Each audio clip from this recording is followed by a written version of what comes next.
First, you gotta fill the 10-foot tall balloon with lots of helium. Add 150 kids and presto,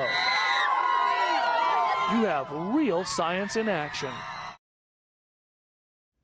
Science in action. That was the 8th grade class of Longfellow Middle School in Berkeley, California, launching a high-altitude balloon as a science project in the year 2015.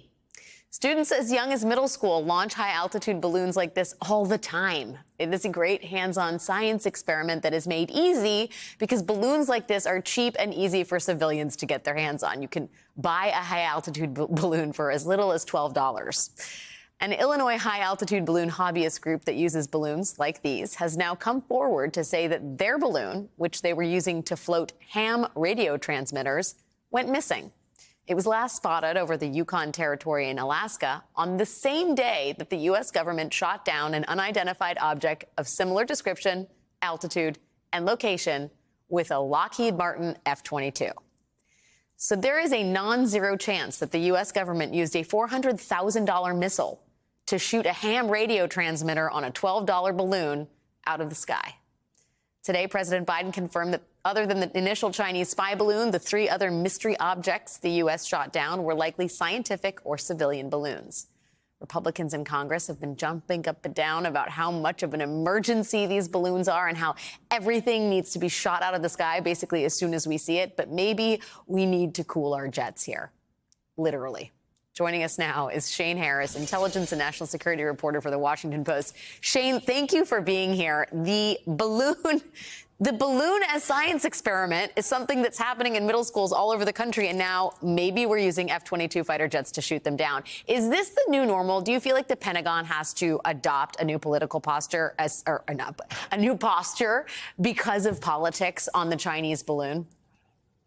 Well, you know, as sad as I feel for some of these students whose balloons were shot down, and the search for them has been suspended, apparently, in Canada. So, you know, how much is your science project worth if they're not going to go looking for it, I guess?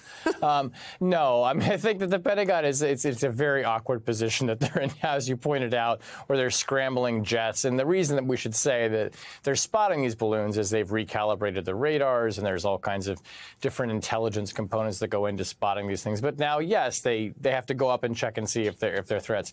This is untenable. Obviously, the Pentagon cannot scramble F-22s every time a science project or a commercial weather balloon passes on their radar. So I think that right now they are very eagerly trying to figure out how they discern Chinese surveillance balloons, which we are all familiar with, from science projects like this, because no, they cannot afford to be sending jets up after, you know, small balloons floating in the air. I mean, personally, I was surprised that the U.S. government can't tell the difference between what could be a foreign government's spy balloon and a middle school weather project.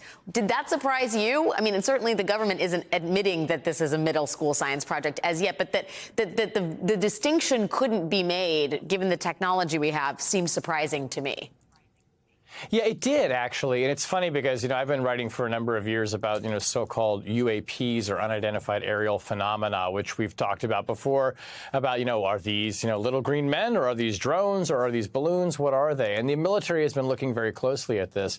What we think has happened, though, in the past several months, where we've seen both this, like, Chinese spy balloon that came across the continental United States recently. There was also one that crashed back in June. This didn't get a lot of attention off the coast of Hawaii. And what our sources have told us is that the intelligence community has taken what they've learned about these actual surveillance balloons and kind of used it to understand more about other objects that are out there floating in the atmosphere. And they've recalibrated the radar in recent days. And people have used this analogy of if you're like on a shopping website and you sort of are unselecting certain boxes on that website, you're going to get tons more hits, maybe things that you filtered out that you didn't want to see before. Now are going to appear for you as options. The radar that the military has used essentially is like that. For a lot of these slow-moving, high-altitude objects, they just filtered that out. They thought it's not a missile, it's not a fighter plane, it's probably harmless, we don't need to look at it. Now they're looking at it because a giant, you know, Chinese spy balloon floated across the United States.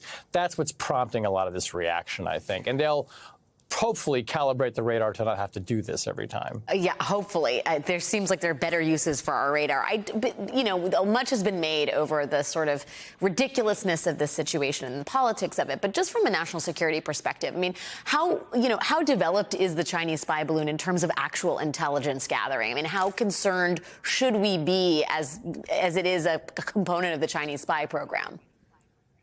Yeah, officials that I've talked to, U.S. officials, have said it doesn't rank very high in the China's hierarchy of intelligence gathering capabilities. They have satellites that can do a lot of this work. They have very sophisticated computer hacking operations that can take information off computer networks.